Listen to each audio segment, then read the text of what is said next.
All right, let's see. So here we go. Now with this one, I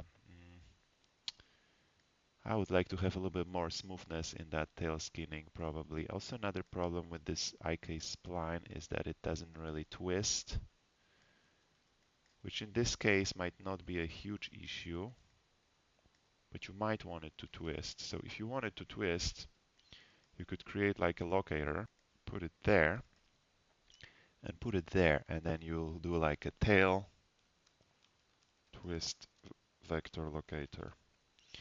And then in your IK spline settings, you can actually configure this to be your twister. So if you select your IK spline, you can do advanced twist controllers, enable twist controllers, and you can do object app. And in this case, for the object, you want to enter that name here. So you can paste that name or drag it in, I think. You can drag it in, can't you?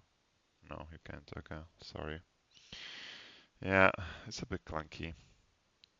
Let's copy that name, Control C, then open this, and we can just enter that. There you go. So now this guy, you see how it's controlling the twist of the whole thing? But the problem is that it's controlling the twist of the whole thing, which you don't want it to control the twist of the whole thing, only the end. So I feel like we need another guy. So let's just duplicate this or make another one there in the beginning of this whole thing. So you can make a locator there, and then you can just push it over there. And then twist vector locator, and we can 0, 1 and 0, 2. Let's name them like that. Yeah, so that still stays there though. Okay, so let's try with two of them. So object app, let's do object app start end. We can do that instead. And then we'll do that, but then here we'll do 0, 1. Okay, now you see like now when you move this guy, he's controlling the beginning of it, and this guy is controlling the end of it. So what you should do is you probably want to grab your control and grab the second guy and just constraint parent. And then with this control, you want to grab the first guy and constraint parent. And now you're pretty safe with it not like going crazy and not flipping. Now the thing about IK Spline is that it uh, doesn't really stretch. Which for the tail, I don't want it to stretch. That's one of the reasons I used it. But I feel like this skinning here is not smooth enough for some reason. So I can kind of try to adjust it by changing the fall off maybe. So we have multiple options here. We can just tweak it manually. So if we just select this point, we can go to our component editor. And with this point selected under skinning, you can actually see that it's skinned half to both joints. But if you say joint 3 I want it 1, then it's going to go all the way there. Now this one is the one that I actually would prefer to be half. So I'm going to determine my own fall off here, you see. And so like we have quite a bit of those points here. So why don't we just do our own fall off where we do 0.75 here, and then that one's going to get this, then this one's going to be half. And you got to be careful because sometimes it just wants to, no matter what you do, it wants it to assign to another joint. So you got to force it to go to this. And then this one, I want it to be 0.25. Yeah, so now with that one, I have way nicer fall off, but I'm also having other issues where, you know, this is kind of like rotating on its own now, which could be okay if we just assume that this controller is not really a direct controller for this tail, which it actually isn't. So maybe instead of using a circle, we should use a sphere, you know. Now what about that one? That one is really weak and it's also not helping us. So I would say probably for this one we need to also adjust the weights. So let's just go and skin that curve better. So that's the one that I actually wanted to be 100% to the 2. 1, there you go. And then we have some of them here. So this one I want it to be 0.75 to 2. And then that one I want it to be half-half. Let's try that and see how that works.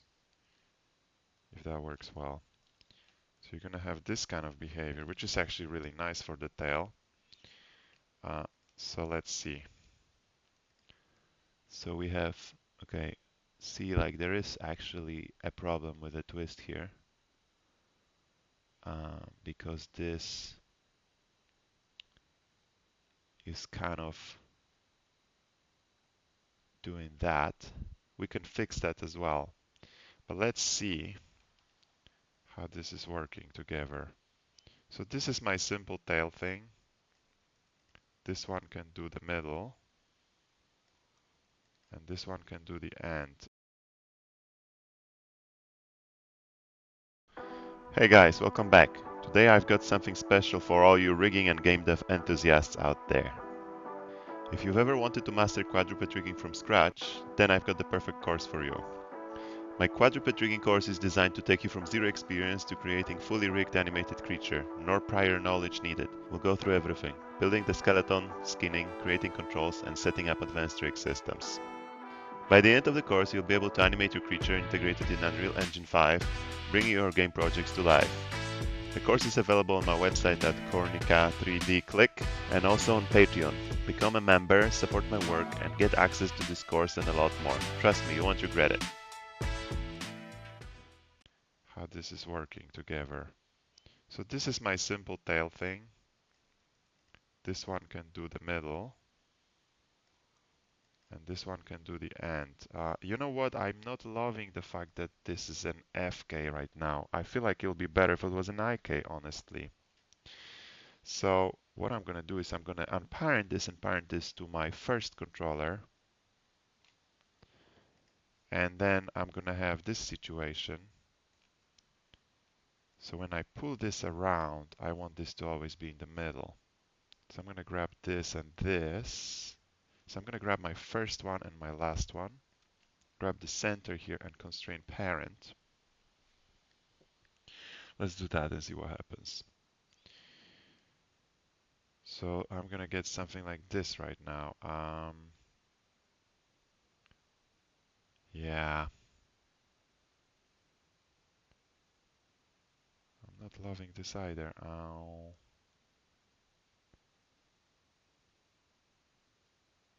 Okay.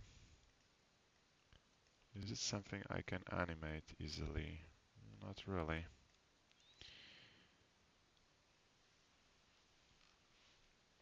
Let me think about this.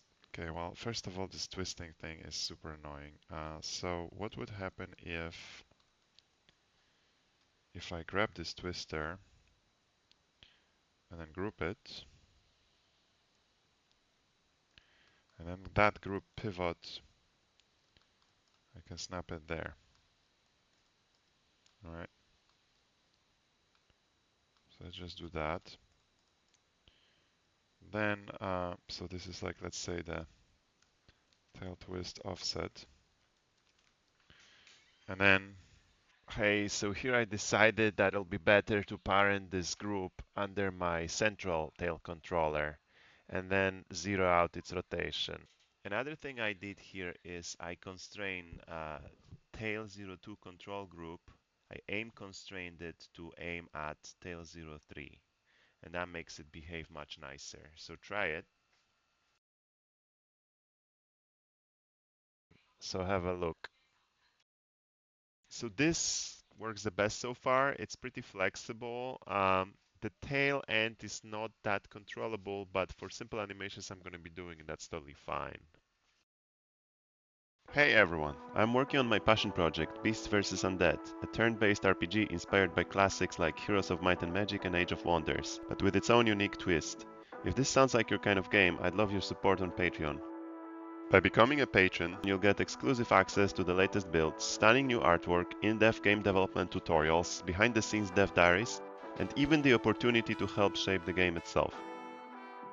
Your support means the world and helps bring this dream to life, so check out my Patreon and join the journey. So, after rigging this tail, this is actually not too bad. It gives me some result. And for the basic animations that I need to do, this is more than enough. So I'm just going to leave it here, even though that could be better still. Just make sure to hide those guys. You don't want to see them. Or just, make sure they're parented to characters do not touch group at least, or hidden, or both, ideally. There you go. So that's also looks like tail system. So what I would probably do, I'll just group it and say tail system group and put it in do not touch. That can also go there. There you go. So now if I hide do not touch, I don't see any of that. Okay. Okay, perfect. Thanks for watching. Please like this video and subscribe to the channel. For more info about my rigging courses, go to my website at link3 Cornica 3D. Support me and my projects on Patreon at patreon.com Cornica 3D.